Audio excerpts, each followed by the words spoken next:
Okay. So we're saying that tayammum is an example of the shift from an obligation to a non-obligation, from a haram to halal because of duress, because of darura, because you are incapable of doing something. But in this process, we're not just talking on a high level. Oh yeah, great. When things are too difficult, they're like we're actually giving examples. So what will happen then is the discussion, your undergrad in understanding what darura is here in tayammum, if that makes sense. And so what will happen is modern scholars will come along and they'll say, oh, this is so boring and medieval and pointless. Obviously, we all have access to water all the time. This is silly. This is not even interesting. Move on. When in reality, they're not talking about tayammum. We're not talking about that. We're talking about like the nature of these things, right? So, like, is it so? For example, saying, there is water, but it costs too much. So, i.e., we're talking about really ethics. We're talking about the ethics of like what is more important in God's eyes, your money or performing a ritual, right? And so he's going to say yes and no. The normal money that would cost to buy water like that, you do have to spend if you have it, but not in excess of what would normally be spent in that place, etc. We're talking about pain, right? Obviously, so if you look at, for example, like the medieval Christian idea of like causing pain, God likes you to cause pain to yourself, right? Self-flagellation, that's a thing that we should do, right? We should all crawl to the Vatican on our knees and bleed, and then God would love that, right? The passion of Christ and like making yourself suffer, right? Christian or even Shia kind of things. Like, does Allah want you to do that? The answer is no. Okay, where do we see that in our books here? We say, well, what if making wudu would cause you excruciating pain? It wouldn't make you sick, it wouldn't harm you really, but it's just pain. Does Allah want you to suffer excruciating pain? The answer is no, right? And so there's all these things. What if the way your aesthetics? Does what is more important to God? That you do a particular ritual or that you keep the way that you look normal. So you're going to make wudu, and if you keep making wudu, your skin is going to get darker and darker and darker, and there'll be these streaks going down your face where you have a certain reaction to the water, and you will have these black lines going down your face. And wherever you go, it look like you have like black tattoos on your face, but it's not. So do I have to deal with that? Is that the sacrifice that God wants me to do? Or is this something Allah doesn't want me to do? Right? So this is worked out. Fiqh is worked out theology, right? It is worked out ethics. Like here, like pull it out, tell me yes, no, maybe what's going on. And so it's a very rich and very useful discussion, and it's not something about, oh, a bunch of Arabs who don't have water, oh, boo-hoo, this is how they worked out how to do rituals in the desert, right?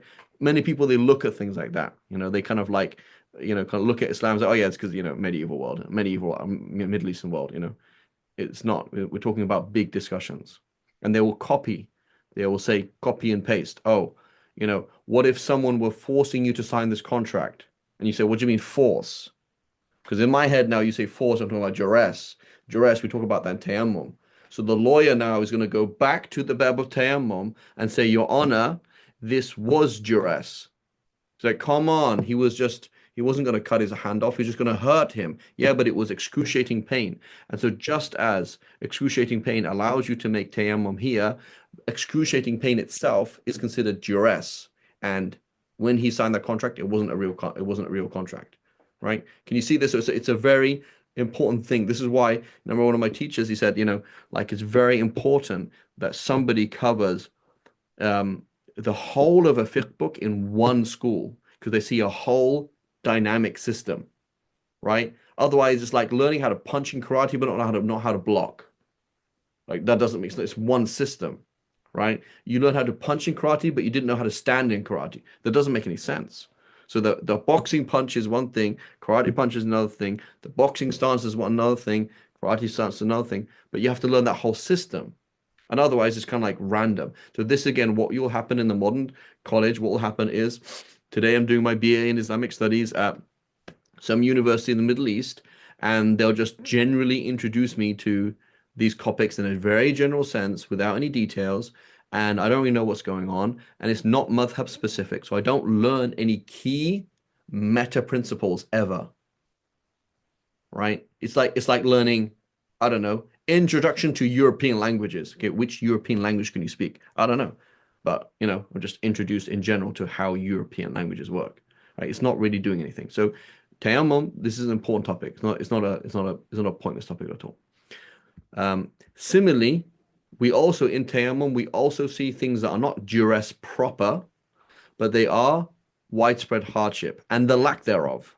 And we see how that works, right? We're not going to go into too many details here, but we do see some of those things as well. So it says the existence of an excuse because of traveling or sickness. So what's this first thing here? This first thing then is again about widespread hardship. So you are traveling in the middle of the desert. Is it normal when traveling in the middle of the desert that you don't have access to water? Yes. So now you're excused to make tayammum. You are in San Francisco. It just so happens that the sea has dried up and you have no access to the sea, the bay. It just so happens that all the taps and faucets don't work. It just so happens that there's no water for 48 hours in San Francisco. That is not normal. So we're going to say in the Shafi'i school, yes, make tayammum, but you're going to have to repeat this prayer. Say, well, why? Because this is a quasi excuse. Yes, you weren't capable of making, but it's not a real normal thing. So when you make tayammum in a place where there normally is water, right? Then it is this is not a real excuse, and you're going to have to repeat that prayer. Okay, you're going to have to repeat that prayer, and we'll see this again in the Shafi'i school about repeating the prayer when the prayer is not done properly, because that's not a normal excuse, right? It's analogous somewhat to I'm chained up against the wall. Okay, what do? Try my best. Can't pray, but when I get out of prison, inshallah, I'll pray properly. I'll make up this prayer because I didn't actually pray, did I? Right? You didn't have wudu and you just prayed because it's the whole time, but I can't make wudu and I can't do sujood. I can't do anything. I'm chained against the wall. So what do? I pray as best as I can and then repeat. Okay. Or a sickness. What do we mean by sickness? We mean you're sick, and making wudu would increase your sickness or delay your sickness. So make it worse or delay it. Or again, cause you excruciating pain, right? And part and parcel of this is that it would make a mark. And so we say the default in the Shafi'i school, the relied upon position in the Shafi'i school, is we say it would cause a shaynun fahish fi udwin dhahir. It would make a gross mark on a visible limb. So not a small mark. I don't like it. It makes a small mark on me if I make wudu for a long time. That's okay. You have to deal with it. But it's shaynun dhahir, shaynun fahish. It's a gross sign. Like you can see that. That doesn't look nice. Right? It's visible. Okay. Fi udwin dhahir, on a limb that is apparent, like your face, like your arms, like your lower legs. Okay, what if it's on your thigh? What if it's on your back? You're gonna have to deal with that. So if I make ghusl, every single time I make ghusl, I've noticed that there's this mark on my back. I have some kind of infection, I have some kind of sensitivity in my skin. And so now every single time I make ghusl, this is going to happen. And the more it happens, the more that mark is there. Now I have a line down my back because of ghusl. Do you have to deal with that? Yes, you do. And the default in the Shafi'i school, that applies to women as well. Right? There is a position that it doesn't. Right? Why do we say it doesn't apply to women? Because it's hard, because the need for a woman to be presentable is more of a need than a man. Right? But the default is it's the same. Right? The default is it's the same. Just like we say that it's haram for men and women to dye their hair black. Right? But I believe Rumley, if I'm remembering correctly, he says no, women can dye their hair black if they're married, etc. Okay, well, why? It's because it's a kind of a need. So, well, what, they're going to die if they don't dye their hair black and their hair's going white? And like, no, but it's like most people in the world have black hair, and then when she dyes it black, she looks like she used to look. right? Now, again, if you could type something else, it's fine. That's not a problem. But he says that's an exception because it's not duress, but it's an important, you know, it's something important. Just like the fuqaha, they also say that you could dye your hair black in war to look young, right? So that's a kind of, it's not like a pressing need, but it's like it changes the feel. Like, oh, I'm fighting against young people, not fighting against gray-haired people, right? So anyway, so that's when we say sickness. So I'm gonna get worse. If I use water, I'm gonna get worse. If I use water, it's gonna whatever it is.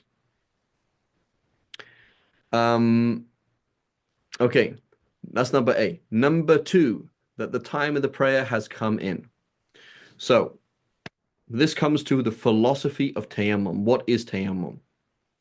Is tayammum actual purity or is it a fake purity? So according to the majority of the ulama, the Hanbalis, the Shafi'is, and the Malikis, they say tayammum is a fake thing. Like you're not actually pure, right? And the proof of that is that if you were praying, right, or if you just prayed and water turns up, you have to make wudu. Like your tayammum doesn't last, right? So it's a temporary thing that is only there, you know. So they say it's not real purity. For the Hanafis and Ibn Mundhir of the Shafi'is, they say no, it's real purity, right? So for Ibn Mundhir of the Shafi'is and the Hanafis, they say yeah, I mean it's purity, right? So wudu is not time sensitive, is it? So tayammum is therefore not time sensitive, right? So like you know you don't have any water, it's 10 minutes to dhuhr, okay, go make tayammum, what's your big deal, right? It's fine, right? You're pure, right? You just make tayammum and pray as many prayers as you want, and it's not time sensitive or anything sensitive. According to the majority, the Malikis, Hanbalis, and Shafis, they say no, no, no, no, no, no, no, no. This is something that is a kind of like a very temporary exception thing. It only counts as a necessity, right? الضرورات تقدر بقدرها is the principle. Duress shall only be judged in its actual extent. You are obliged to pray. Is that correct? Yes. When are you obliged to pray? Oh, when dhuhr comes in. Is it dhuhr time? No. Okay, then you can't go and make tayammum. Okay, well, why? Because الضرورات تقدر بقدرها. Duress shall be only judged in its actual extent. You don't have a need for that yet. There's no need for that yet. So you can't now go around making tayammum before that. Doesn't count. And so for the Shafis, we say time has to come in, right? The time has to come in, right? And we remind ourselves as well of the concept that the Shafi'i school is an extension of the Maliki school. So a lot of that inherited concept that you find in Medina a generation or two before Imam Malik is then inherited and accepted into the Shafi'i school. So this is going to be here in the Muwatta. I don't know where the quote is. Something look quickly in the Muwatta of Imam. I don't know how it here. The Muwatta, like you're going to find the fatwa of I don't know who it is. Maybe the seven fuqaha or something like that. The seven fuqaha of the seven muftis of Medina. They said that you can't make tam before the prayer time comes in, right? So this is a concept to remind ourselves of.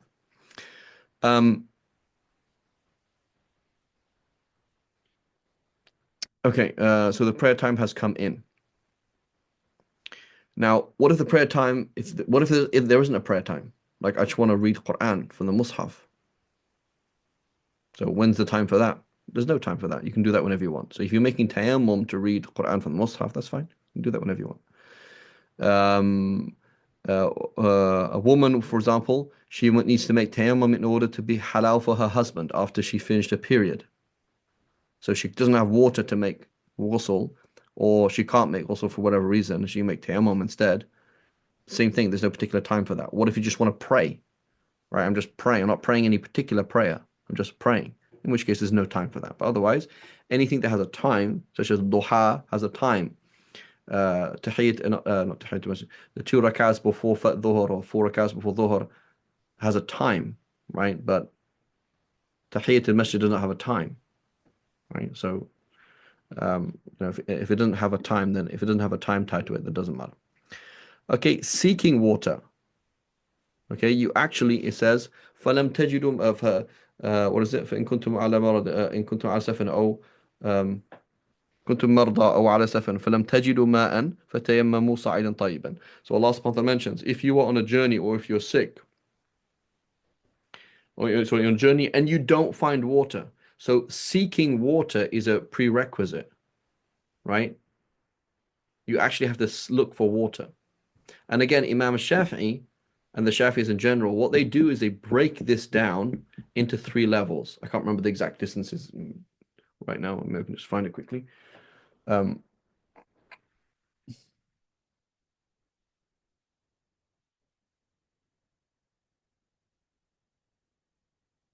and these are estimations, these are guesstimations, these are judgments, right? There's not like a verse of the Quran that says, thou shalt walk this much distance. But Imam Shafi is doing what? Or the Shafi is doing what? They're making a judgment of difficulty. Okay, and we do this all the time, right? We play God all the time. It's very important to understand that. Um, so where is this in Tayammum? So just looking at this quickly in Tayammum. And the reliance of the traveler, just couldn't remember the distance, etc. So we break it into three categories based on how likely it is to get water. So there is definitely no water, right? You know that. Or you think there may be water. Um, where are we?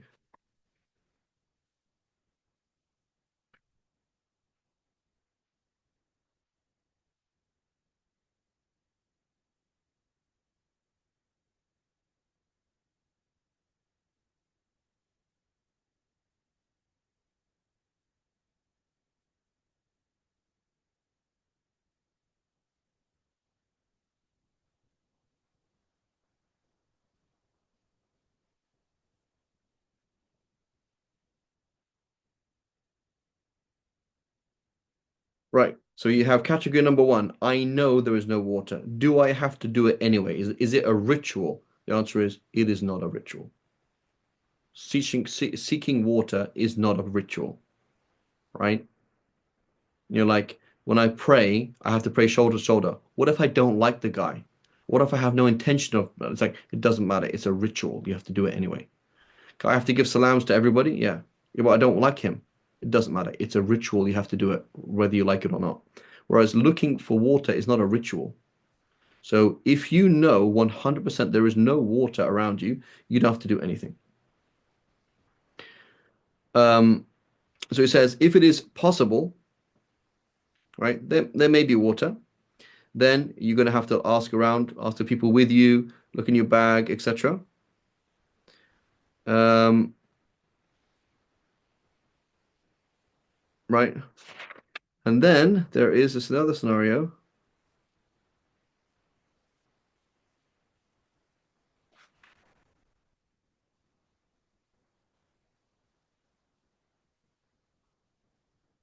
So first scenario is there's no water. Second scenario is it's possible that there's water,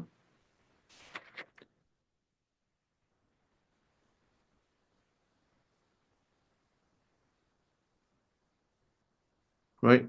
So now when it's possible, you have to go around what's called hadd al-ghawth, right? Which is the distance that if you were to be away from somebody, you could call them for help.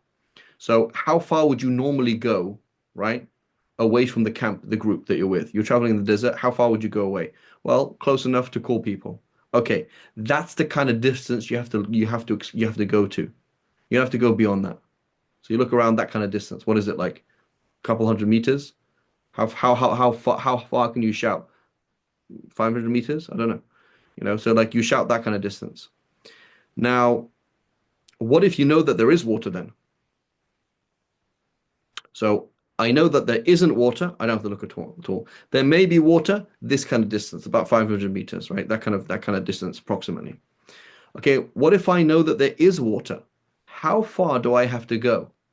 Right? So let's think about it logically, right? So Allah is saying, you have to pray, okay? You have to pray, and there's no water. Imagine it's the beginning of Dhuhr. Do you think Allah would expect me to walk the distance that would take me to reach Maghrib to get water? The answer is no, because I would miss the prayer by then, of course. Right? That wouldn't make any sense. Like, why when you say there's no water, meaning no water that you could get in that time, of course. So he's not going to ask you to walk, I don't know, for 2 hours to go and get the water. If the river is 2 hours away and that's off the course, he's not going to ask you to do that because that wouldn't make any sense. So what's the reasonable thing then, right? So he says, if you know that there is water, right, then you're going to have to go a bit further, which is about a mile approximately. Right, it's approximately a mile, doesn't it? Quite have it here.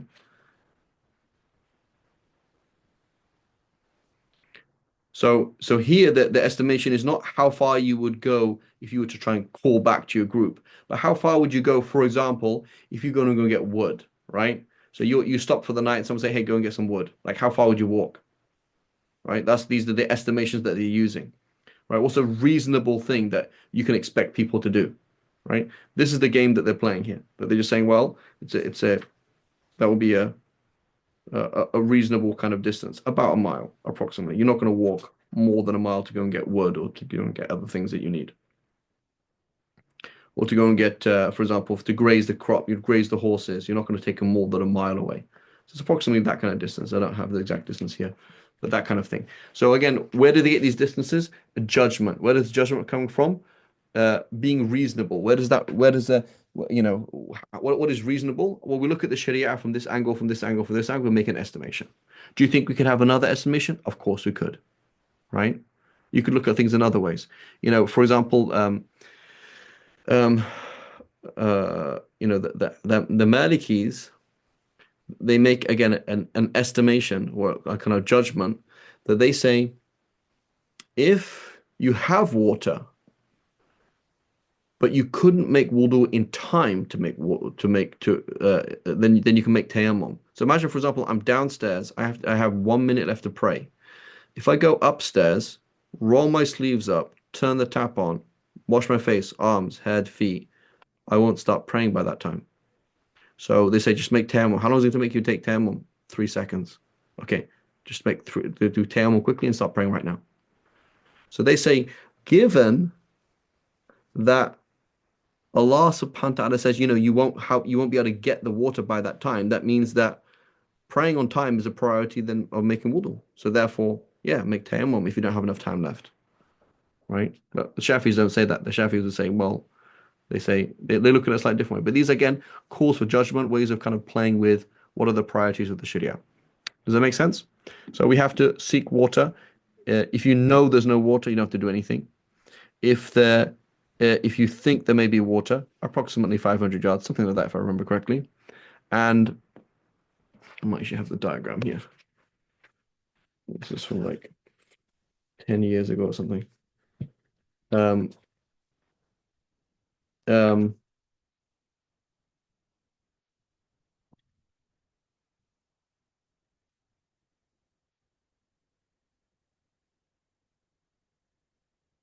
so,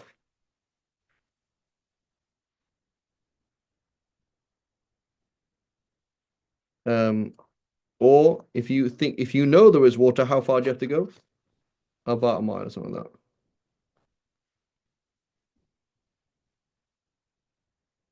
These are approximations, and I have where is this?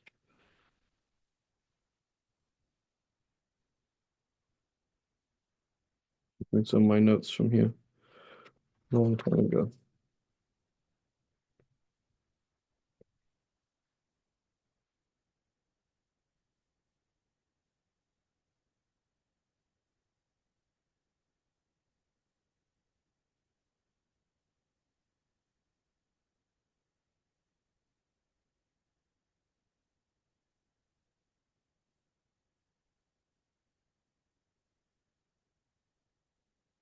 Okay, we'll look that up later on and try to get slightly more accurate picture. Okay, so number D. Assalamu alaikum, Sheikh Farid. May I ask a question? Listen, I go ahead and yeah. I just wanted to follow up on because I was familiar with the thing you said about the Maliki opinion about the time. So that doesn't exist in any form in the Shafi'i madhab. No, it does not. Like, So, for us, if you had water, like so, right now it's 1 minute left to pray. If I go make wudu, I'll miss the prayer. So what do? Miss the prayer.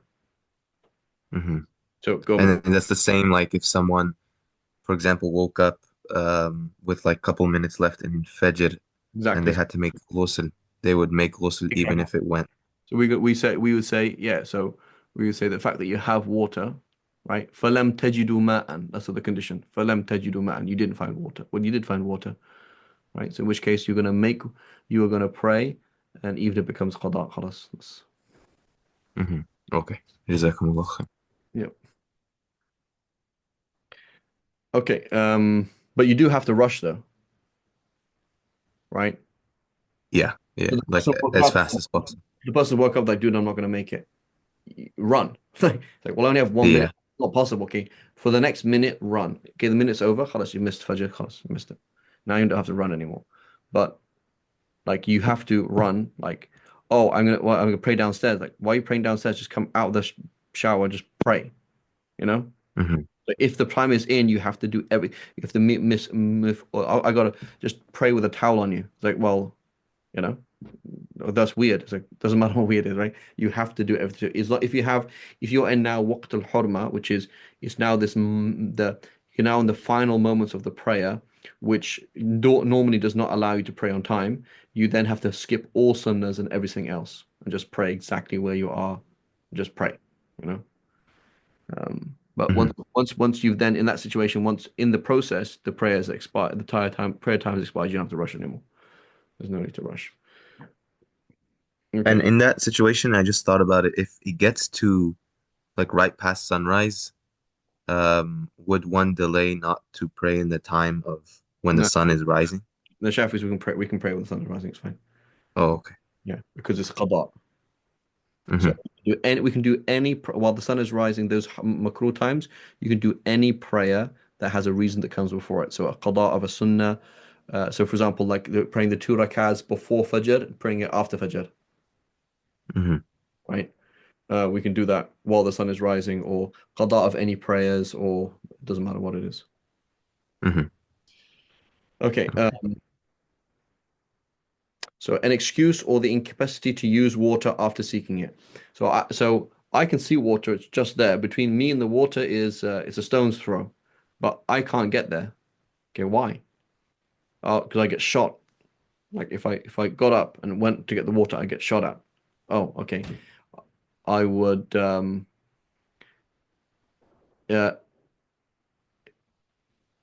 uh, if I got up, my kid would get stolen from me.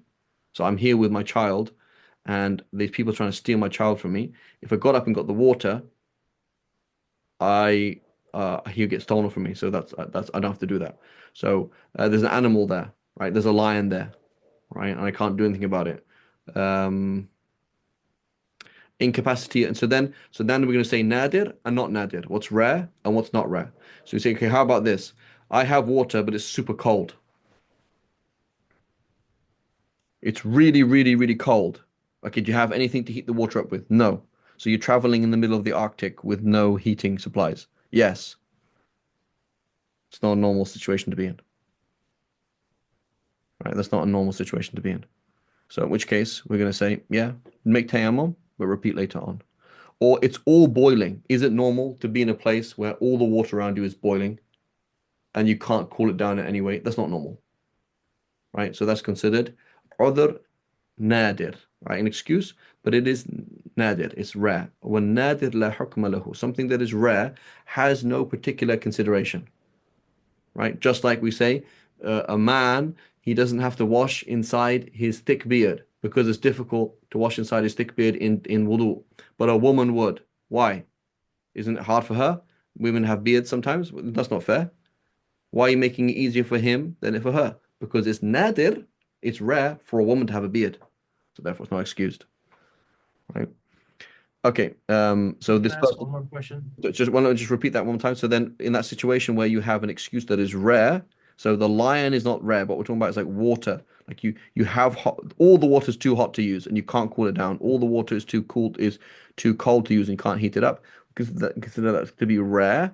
So you're gonna make tayammum and you're gonna have to repeat later on. Go ahead, Shem. So I know that you dislike personal questions in the groups, but I want to ask something that is germane to the fact that I live in Buffalo, which is tying to exactly this thing, which is um, because it's so cold right now Yeah. here, and the water, if you go to a masjid, most masajid, the water is just coming straight out. It's just cold. There's no way to temper it. So my question is that if the water is really, really cold, is it permissible to do like a quick wudu at the masjid, just like one time pass instead of the three sunnah, just because it's so cold? Yeah, yeah, you can do that. That's fine. But the bigger question is, can I make tayammum? Right? So then I would say, Sham, is it inconvenient? Yes. Okay. Is it going to make you sick? You say, honestly, yeah, it's going to make me sick. I actually have a cold already. And now I'm going to make wudu. Let's say it's winter, okay? And so I'm praying Dhuhr, Asr, Maghrib right next to each other. So I'm like, bro, like, I'm sorry, like, you're telling me to go to the masjid. I'll go to the masjid. But I'm going to make wudu, Dhuhr, Asr, Maghrib. They're right next to each other. And I'm going to be like continually wet and cold, right? And so now if I'm going to get sick, so then we can say, okay, can you make wudu at home? So yeah, okay, just make wudu at home. I can't make wudu at home. I'm in Gaza right now. This, this is it. Like it's cold, right? Like it is cold. Like I mean, it was. I mean, Gaza's lower down than Amman, but like it's. I was in Amman. It gets cold in the winter, like cold, and I don't have any heating, and the water is this is the temperature of the water. So if I keep making wudu like this, or if I make a ghusl, forget about it. I'm just gonna get pneumonia. So what do we say? Say make tayammum. But again, like just to be clear, like the inconvenience is not the same as Yeah, necessity. inconvenient. Yeah. So inconvenience, like this is really inconvenient. Like, well, this is I really don't like it, you know. And then, and then the other issue, right? So this issue comes in is they say, okay, if tayammum is going to harm you, you can. Sorry, if wudu is going to harm you, you can make tayammum. Correct. Do I have to make tayammum? Like, can I just harm myself? The answer is no. You can't harm yourself, right? So, so there's the issue of, you know, I can deal with this difficulty, but it's forbidden me to harm myself, so I can't do that. As opposed to, it's not going to harm you. It's just you just don't like it.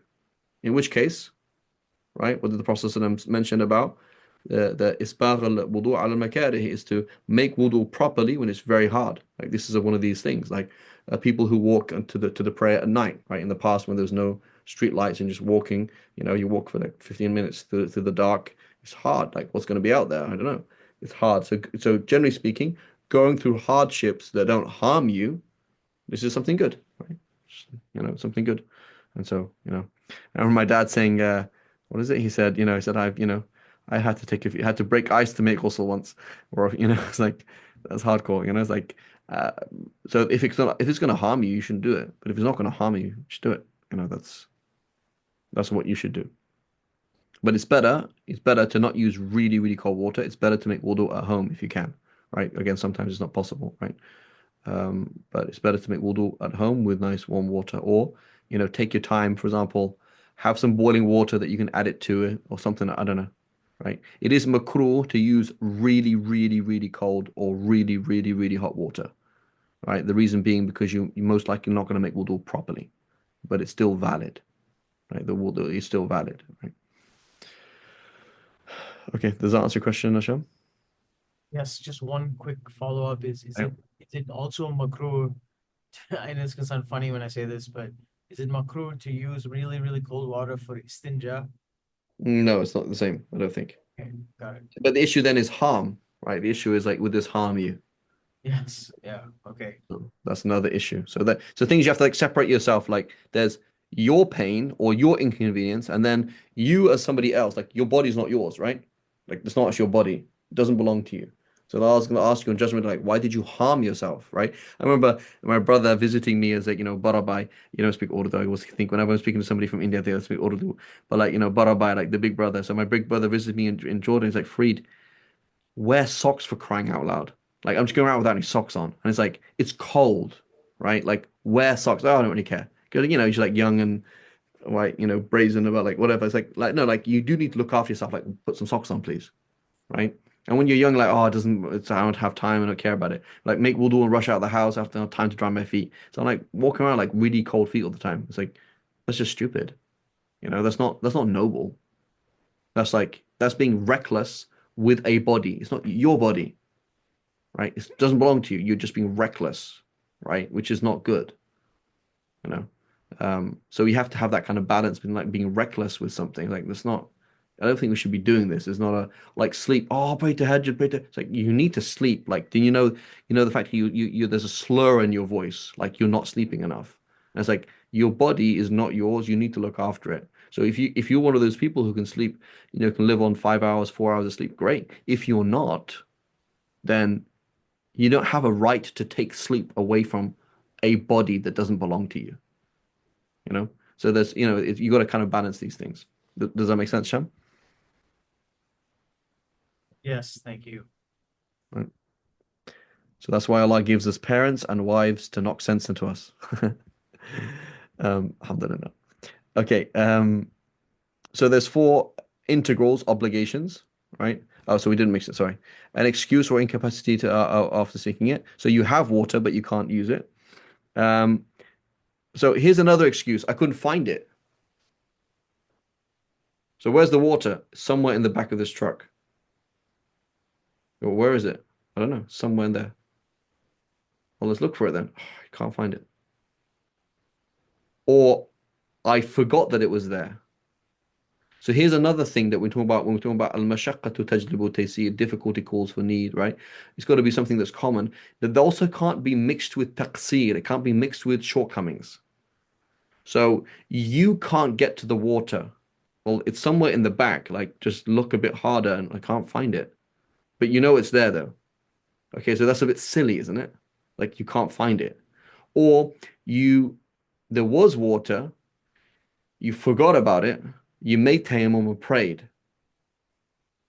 And then you realize, oh no, we did pack water. Of course we packed water. Yeah, of course. And there it is. So like you forgot that it was there. So at the time, there was duress, right? There was like you were incapable of doing what Allah wanted you to do because you didn't remember, right? You're not responsible for remembering something you don't remember. That's true. But it's mixed with taqsir, it's mixed with shortcoming on your behalf. Like, how did you forget that you packed water? Right? So we're going to say that prayer has to be repeated. Okay, so yes, it's so you have to repeat it now. Like go make wudu now and repeat it. Or if you did that yesterday, you're gonna have to repeat this prayer because that's not an excuse. So at the time it's a moral excuse. Later on, it's not considered an excuse. Does that make sense? So we're going to see that time and time again with things being excused and being overlooked. Is that particularly in moral things like in ibadat, when you say, "Oh, this should be overlooked," right? Like, blood, for example, is overlooked, but your own blood is overlooked because you're full of blood. Okay, what if you stab yourself in the leg and then get the blood and like rub it on your back? And your back's covered from blood from your leg. It's like, hang on a minute. Having a little bit of your own blood on your body is normal. Okay. Having a lot of blood on your back that came out of your knee because you yourself stabbed it, this is ridiculous. So the issue is here is that there's clear taqsir, clear shortcoming on your behalf. Like, why on earth did that happen? It wasn't that you were a victim of your circumstances. You just did something silly. Like, so why would it be overlooked? Does that make sense? Yes. Okay, right. So now we're going through then it says the existence of pure earth. So in the Shafi school and the Hanbali school, we say sa'idan tayyiban. When Allah subhanahu wa ta'ala says in the Quran, فَتَيَمَّمُوا sa'idan tayyiban. Sa'idan tayyiban means earth. That's what it means. Dust/earth. Okay, so sa'id in the word Arabic means from the word sa'ada to rise, right? And so the normal assumption would mean dust. Now, the Malikis and the Hanafis, they say it's anything that rises from the ground, like a stone, right? Like a stone is part of the earth. So it's those things that rise up out of the ground. So in the so here there's again a conceptual difference, right? So with the Hanafis, have a lot of conceptual differences, but between the Hanbalis and the Shafi'is and the Hanafis and the Malikis, there's a conceptual distance. difference. For the Hanbalis, for the Malikis and Hanafis, you're not actually putting anything on your face. You are ritually or ritualistically, whatever the word is, as a ritual, you are rubbing your hand on a stone and wiping your face. So there's nothing on your face at all. So it's just like a ritual. Whereas for the Shafis, we are doing what animals do, right? Which is, I had chickens in my back garden, like they have a dust bath, right? You are actually physically putting something onto your face and onto your arms, right? Whereas for them, they're not really physically doing anything. It's just a kind of a ritual, right? For us, we are like, it is a ritual, but this physical, just like with your water goes to those parts of the limb. Similarly, the dust actually goes, onto your eye, under your nose, around your mouth, anywhere that doesn't go, you make sure it goes there, right? You are literally, you're having a dust bath. I mean, to some extent. So it has to be pure earth, meaning there's no urine on it, there's nothing else on it, and it is earth, meaning soil, or uh, or dust that is from soil, right? So if you have dust in a house, and that dust is like people's dead skin and stuff like that, that's not what we're talking about. So we're talking about like again when I was in Amman in Jordan, you leave the windows open, and after a while there's this kind of like redness everywhere from the red earth. So this is the dust that accumulates, right? So that dust that's on the that is kicked up through travelers or the dust that kind of thing. This is called, So right. And if it is mixed with gypsum or sand, it does not suffice, right? You can't because it's got to be like actual earth. So you find earth, right? You find earth, plant pot, classic example. You find a plant pot, use that to make tayammum, or in a dusty place, you're in Arizona or something like that. Go outside, there's dust on the wall or something like that, and just wipe your hand on that. Does that make sense? Yes. Yes. So now that said, the Hanafi school and the Maliki school is very useful. I'm in hospital with a broken leg, and I have to make tayammum, and I'm trying to find the closest plant pot. And Badr comes and visits me. I say, Badr, when you come, can you just bring me a pebble, like a big pebble, right? And the security guard asks, like, what's that? And it's like, oh, it's a ritual thing. And you're like, okay. So then I have this pebble. I wipe it on my hand, wipe my face, wipe it on my hand, wipe my arms. Done. Super easy, right? Great. Way more easy than getting dust on my face. And the nurse like, what's this? Like, why did you get dust on the catheter? Why did you get dust? I'm like, what are you doing? Right? So, there's times for being strict on yourself, and there's times for being easy on yourself and other people. So, don't be the hardcore Shafi who's causing the nurse getting freaked out with you getting dust on the catheter and I don't know what are you doing, right? It's like Alhamdulillah, there's difference of agreement. We don't know what it means. Thousands of scholars say no, it has to be earth specifically, and thousands of scholars also say no, it can just be a pebble, a stone that you just rub your hand on, and that's it. It makes it much easier. And then particularly when you're guiding other people, your uncle's sick, somebody's whatever in the situation where they're making tayammum, make life easier for people. There's no need to make a big scene here. Okay. Sheikh Farid, when it says, and if it's mixed with sand, it does not suffice. How Mhm. about if it's like pure sand, like that is the earth, like in the beach or the desert? So it Well, has beach yeah, wouldn't apply because there's water. when you say sand in a desert, there is actually dust there. So in the desert, you can like kick stuff up. It's like there's defined dust goes into the sky, but like sand, like on the beach where the water has gone over and that's not doesn't count now. Oh, okay. So yeah,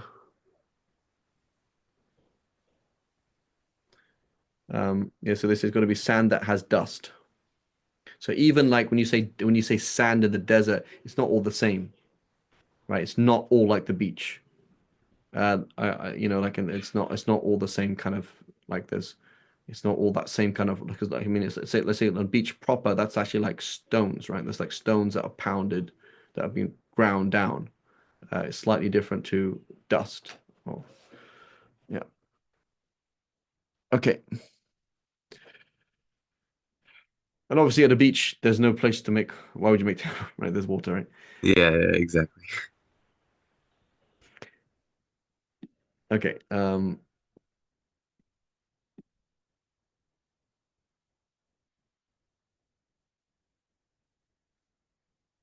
Okay. So then obligatory actions. When we say obligatory actions, this doesn't mean things that you morally have to do. These are things that are essential. So you could call them, it's just called them fara'id, or you can call them arkan, right? The essential, like the integral parts of this thing. If you don't do this, it doesn't count. So arba'atu ashya, they are four things. And niyyah, first you have to intend, just like in wudu, right? Innamal a'malu binniyat, actions of intentions. If you don't intend, it doesn't count. So here, when you intend, again, the mentality of the Shafi'is, with the exception of Ibn Mundhir of the early Shafi'is, we say this is not a real wudu. This is istibaha. This is you saying to Allah, Allah, I acknowledge the fact that I'm not actually pure, I'm not ritually pure, but please allow me to do dot dot dot.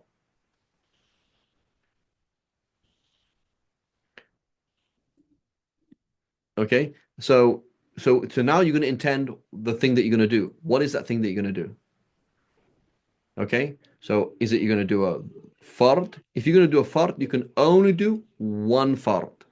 You can only do dhuhr or only asr or only one tawaf. When you say one tawaf, that means going around the Kaaba how many times? 7? Seven. It doesn't mean that every single tawfa, every single circumambulation, you go make tayammum again, right? That's not what we mean. So when you say tawaf, right, you mean going around the Kaaba 7 times, right? So for each thing that requires wudu, every fard that requires wudu, you have to do a new tayammum. So if you're going to join Dhuhr and Asr, what are you going to do? You're going to make tayammum twice. Okay, you make tayammum twice. You make tayammum for Dhuhr, make tayammum again, Asr. Short, you can't have a long pause between the two prayers, so you're going to have to do that quickly, right? If you do qada, hey, I'm sitting here for 2 days waiting for water to arrive. Nothing to do. Just waiting for that helicopter to come. Inshallah, if it comes, I either die or I don't. Let's do qada prayers. Yalla, bismillahu akbar. So every single time I do a qada prayer, I'm going to make tayammum again. Right? You can't do one more. You can't do, again, this is straight out of the Muwatta of Imam Malik. So straight out of Amal al-Ahmadina. Right? They're the same concept. And so the idea that it's a thing, it's a temporary thing you can only do with one particular action. Now, if you're talking about sunnahs, you can do as many sunnahs as you want. So you wanted to pray dhuhr. So you made tayammum for dhuhr. Now you can pray tahiyyat al-masjid. Plus, well, 2 rakahs after your tayammum. I don't know if there's a 2 rakahs of tayammum, but tahiyyat al-masjid, you greet the mosque. Plus you pray 10 rakahs of just like to pray. And then you pray 4 rakahs before dhuhr. And then you pray dhuhr. And then you pray 4 rakahs after dhuhr. And then you pray your 4 rakahs before asr, but you can't pray asr. You have to make tayammum for asr itself. Does that make sense? So if you make the wudu, if you make your intention for the fard, you can do one fard, one obligatory action, and as many sunnahs as you want. Okay? That's level one. Level two, which is uh, you make tayammum for sunnahs, like for example, a sunnah, a ritual, like prayer or tawaf. I'm doing a sunnah tawaf or a sunnah prayer. Okay, you can do as many sunnahs as you want. Right? And then the third level, beneath that, or the lower level, the like level one, level one, yeah. I mean, the third level then is anything other than prayer and tawaf. So you want to hold the mushaf. You want to sit in the masjid and you're in janaba, right? You need to make ghusl and you just want to sit in the masjid.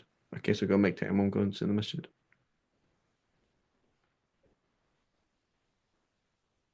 Okay. And another thing we didn't mention is, well, what if they do have water in the masjid, but they don't have enough water for you to make ghusl? Right? What does that mean? It means, listen, bro, water comes every week. Okay, you can't make ghusl. Okay, if you make ghusl, we're not going to have enough water to drink. So, because water only comes once a week. So even if there is enough water for you to make ghusl, it's needed, right? Li hayawanin muhtaram, for a sacred living being, right? For a sacred living being. right? Like what? Who can give an example of a sacred living being?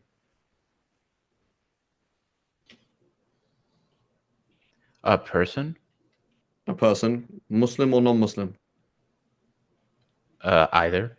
Either, right? So anybody who we're not obliged to kill, that's what it means. So Muslim, non-Muslim, right? An animal, a dog. So there's Badr, his Christian friend or his atheist friend, and a dog. And they're traveling in the desert. They have enough water for 3 to 4 days. If Badr starts making wudu and ghusl, it's not going to work out. So in order to keep Badr alive, because he's sacred, in order to keep his non-Muslim life, a friend alive, because also sacred, and in order to keep the dog alive, who's also sacred, who's also so في المذهب الشافعي الكلب يعد حيوانا محترما, right? Right? In the Shafi school, we're going to say a dog is a sacred animal. In that, we're not obliged to kill it, right? A pig is not a sacred animal in that we are recommended to kill it. You want to go, shooting wild boar, it's good, right? So now, in order to keep, you just walk past and there was a wild sow, a wild female boar, and she was there with her piglets. What's a boar's I don't know what they're called, baby boars. I guess they're called piglets. I don't know. And they were super cute. They look just like from, I don't know, some documentary I watched. All right. And they're so thirsty, right? Do I make wudu or do I give these piglets water? You say make wudu. Okay, why? Because it's sunnah to kill pigs. Sunnah to kill wild boar, right? What's the warthog's name in Lion King? Pumbaa? Well, Tumba, Tumba, Pumbaa, Pumbaa. P-U-M-B-A. Pumbaa, right? So Pumbaa, you're out of here, right? So we're gonna give water to even what's it called? The bad guy, Scar. We'll give water to Scar and to the hyenas. Hyenas are pure, but not to Pumbaa, right? Pumbaa is why? Because the Prophet ﷺ told us that soon Jesus, the son of Mary, will come back and he will ban the jizya. There will be no more jizya. You can't be a dhimmi. You can't pay to be a Christian or Jewish member of the Muslim state. You can't do that. And he will break the crosses. That's why we don't respect crosses. We don't break them because we're not allowed to, but we don't respect them. Right? We don't respect idols. I can't go and break someone's idol, but it's something that I hate and something that I don't respect. And Jesus will break it, right? And he will kill swine. He'll kill pigs, right? So if somebody wants to go and hunt wild boar just for the fun of it, you can do that as long as you're not torturing the animal, of course. So when we say seeking water, oh, we said there's excuse. I need the water. I need the water for what? For yourself, for any living being that does not deserve to be killed. So when we say deserve to be killed, we mean, for example, a pig. We mean a kafir harbi, a non-Muslim who is at war with Muslims. Right? That person is actually in the battlefield. You're supposed to kill him, and then you're going to go and give him water instead of making tayammum, instead of making wudu. No, that's not the case. Or there was somebody who is condemned to death by the Islamic court, and he broke out of jail with you, and you're traveling in the desert, right? His life, he was condemned to death, and you know that. So his life is not sacred. If you murdered him, it would not be considered murder. It would be considering vigilantism or like obstructing the process of the law. What's it called? Obstructing. What's the phrase? Like when the police are supposed to do something, you don't let it happen. Obstruction of justice? Yeah, obstruction of justice. So his life is not sacred. You did not murder anybody, but it's not your job to execute him. So you can't go and do that, right? So, but do you have to give him water? No. So then they say, oh, the guy died. You had access to water. You should have given it to him. No, no, he was accused of. He told me, and I believed him that he was sentenced to death. So therefore, I have to make wudu, and that's it. Right? So somebody who's condemned to death, their life is not sacred. Okay. Khair. So we did that. So inshallah next time. So intention, we have 3 levels. Doing a fard, in which case you can do 1 fard. Or number 2, any sunnah prayer or sunnah tawaf, you can do as many as you want, but you can't do the fard prayer, you can't do the obligatory prayer or the obligatory tawaf, and then anything else that you might want to make wudu or ghusl for. Inshallah, we'll come back to the rest of it, inshallah, next week. وصلى الله على سيدنا محمد وعلى آله وصحبه وسلم سبحان الله وبحمدك أشهد أن لا إله إلا أنت نستغفرك ونتوب إليك